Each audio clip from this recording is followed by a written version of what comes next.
예수 그리스도는 완전한 대제사장이시고 우리 죄를 위한 완전한 희생 제물이 되어주신 분입니다. 이분을 통해 우리는 완전하고도 영원한 죄사함을 받고 하나님과 새 언약의 관계 안으로 들어가게 됩니다. 우리는 지금까지 히브리서를 통해 이런 내용들을 쭉 살펴봤습니다. 오늘 본문은 완전한 대제사장이자 완전한 희생 제물이신 예수님을 구주로 믿고 모신 우리가 이제 어떤 삶을 살아야 하는지를 말해줍니다. 오늘 본문은 세 가지 삶을 이야기합니다. 첫째, 참마음과 온전한 믿음으로 하나님께 나아가야 합니다. 22절 하반절에 보면 참마음과 온전한 믿음으로 하나님께 나아가자고 합니다. 하나님은 하늘의 보좌, 하늘의 지성소에 계십니다. 이 지성소에는 그 누구도 함부로 들어가지 못합니다. 하늘 지성소의 모형이라고 할 수 있는 이 땅에 있는 성막의 지성소에도 아무나 들어가지를 못했습니다. 닫힌 휘장 사이로 대제사장이 1년에 딱 한 번 짐승의 피를 가지고 들어갈 수 있었을 뿐입니다. 그것도 두려움과 떨림으로 들어갔습니다. 땅의 지성소도 이런데 하물며 실체인 하늘의 지성소에 누가 감히 들어갈 수가 있겠습니까?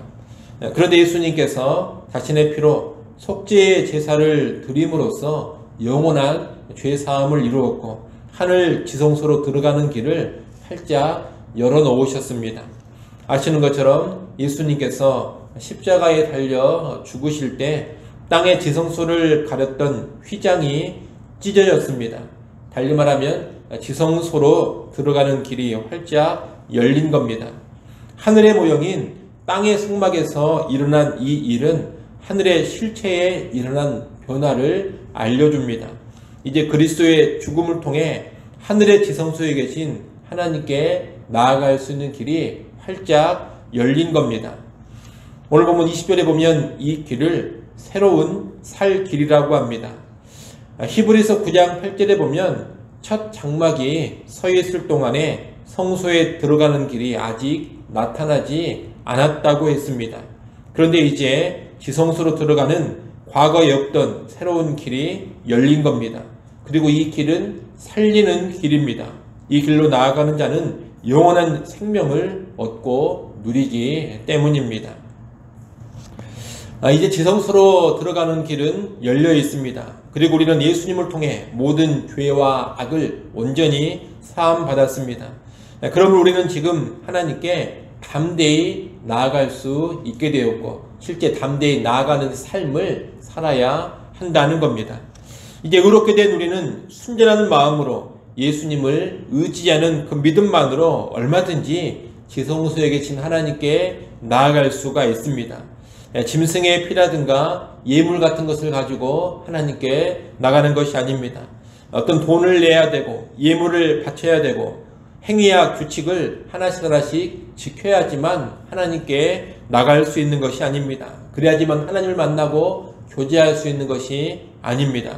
오직 예수 그리스도를 믿는 순전한 마음과 믿음만 있으면 얼마든지 하나님께 담대히 나갈 수가 있고 하나님과 깊이 있게 사귈 수가 있는 겁니다.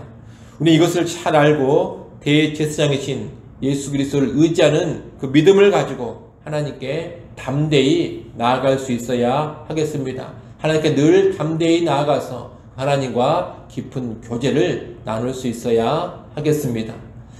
둘째, 소망을 굳게 잡아야 합니다.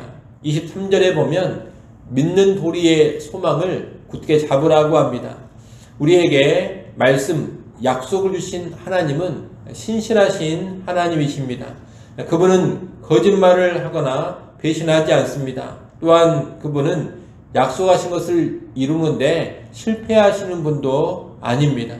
그러기에 우리는 이 하나님의 모든 말씀, 약속들을 신뢰할 수 있고 그 성취를 소망할 수가 있는 겁니다.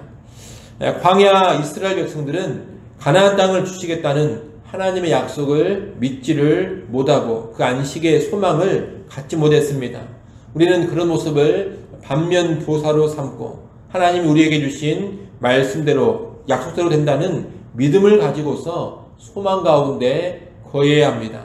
우리의 구원을 보장하시고 우리의 구원을 완성시켜 주시겠다는 하나님의 약속이 있는데 그 약속은 반드시 성취됩니다. 재림의 약속도 있는데 재림의 약속도 반드시 성취될 것입니다.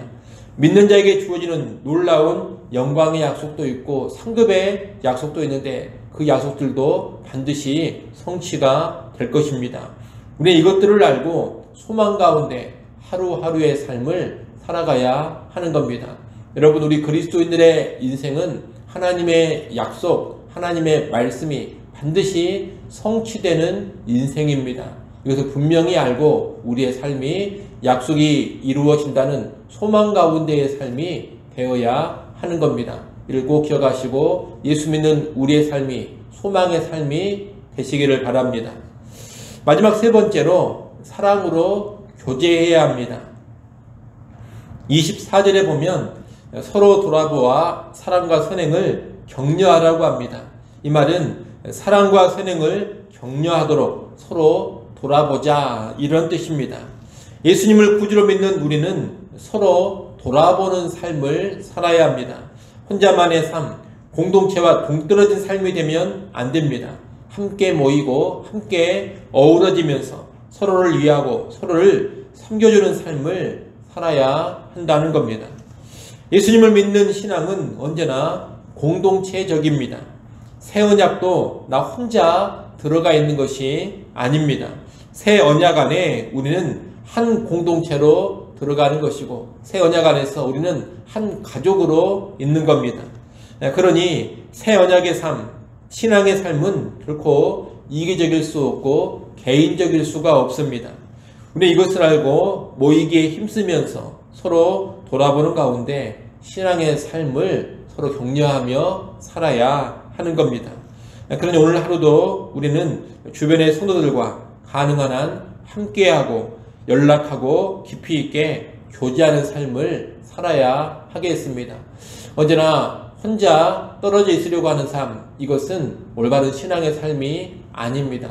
성도들과 함께하는 삶, 더 깊이 있게 사귀는 삶, 깊이 있게 돌아보고 섬기는 삶, 이것이 바른 신앙의 삶, 건강한 신앙의 삶입니다. 이를 꼭 마음에 새기시고 오늘 하루 주일을 보내는 가운데도 더 깊이 있게 교제하는 삶으로 우리가 나아갈 수 있어야 하겠습니다. 오늘 말씀을 정리합니다. 오늘 본문은 대제사장이시여 희생제물이 되신 예수 그리스도를 구주로 믿는 신자들이 어떻게 살아야 하는가, 이것을 알려줍니다. 하나님을 향해서는 믿음을 가지고 하나님께 담대히 나아가 예배하고 교제하는 삶을 살아야 합니다. 자기 자신을 향해서는 내게 주신 하나님의 말씀, 약속이 그대로 성취될 것을 소망하면서 살아야 합니다. 내 주변 사람들을 향해서는 서로 돌아보면서 사랑으로 교제하는 삶을 살아야 합니다. 이러한 믿음, 소망, 사랑의 삶이 신앙의 삶이다, 신자의 삶이다, 이렇게 말할 수 있겠습니다. 그러니 오늘 하루를 살아가실 때에도 언제나 믿음과 소망과 사랑으로 살아가는 우리 모두가 될 수 있기를 간절히 축원합니다. 기도하겠습니다. 하나님 아버지, 완전한 대제사장, 완전한 희생 제물이 되신 예수 그리스도를 구주로 믿는 우리가 어떤 삶을 살아야 하는지를 잘 알게 하여 주옵소서. 하나님을 향하여 믿음을 가지고 담대히 나아가는 삶 살게 하여 주옵소서. 믿음 가지고 하나님께 나아가 예배하며 믿음을 가지고 하나님과 깊이 있게 교제하는 삶 살아가게 하여 주옵소서. 또한 하나님의 말씀이, 하나님의 약속이 반드시 내 삶 가운데 성취된다는 그 소망 가운데 살게 하여 주시옵소서. 사랑을 품게 하시고 사랑으로 다른 그리스도인들과 뜨겁게 교제하는 삶, 돌아보는 삶, 섬기는 삶 살게 하여 주옵소서. 오늘 하루 살아갈 때도 이러한 믿음과 소망과 사랑의 삶이 끊이지 않게 하여 주옵소서. 하나님, 또 이 시간 하나님께 나와 기도합니다. 우리의 기도의 제목을 들으시고 귀한 응답들을 허락하여 주시옵소서. 믿음으로 구하는 시간 되게 하시고 기도하는 가운데 소망을 품게 하여 주옵소서. 주일입니다. 모든 성도들이 하나님께 나와 예배하는 날인 것을 기억하게 하시고 기쁨으로 나와 영과 진리로 참된 예배 올려드리게 하여 주옵소서. 예배의원들 성령으로 충만케 하시고 주의 장중에 붙잡아 주셔서 예배 시간 주님을 섬기는데 부족함이 없게 하여 주옵소서. 우리 유치부, 초등부, 중고등부, 청년부 모임에도 은혜로 함께해 주시기를 원합니다. 말씀과 기도와 찬양 가운데 믿음으로 든든히 세워져가는 교회의 다음 세대 되게 하여 주옵소서. 예수님의 이름으로 기도드리옵나이다. 아멘.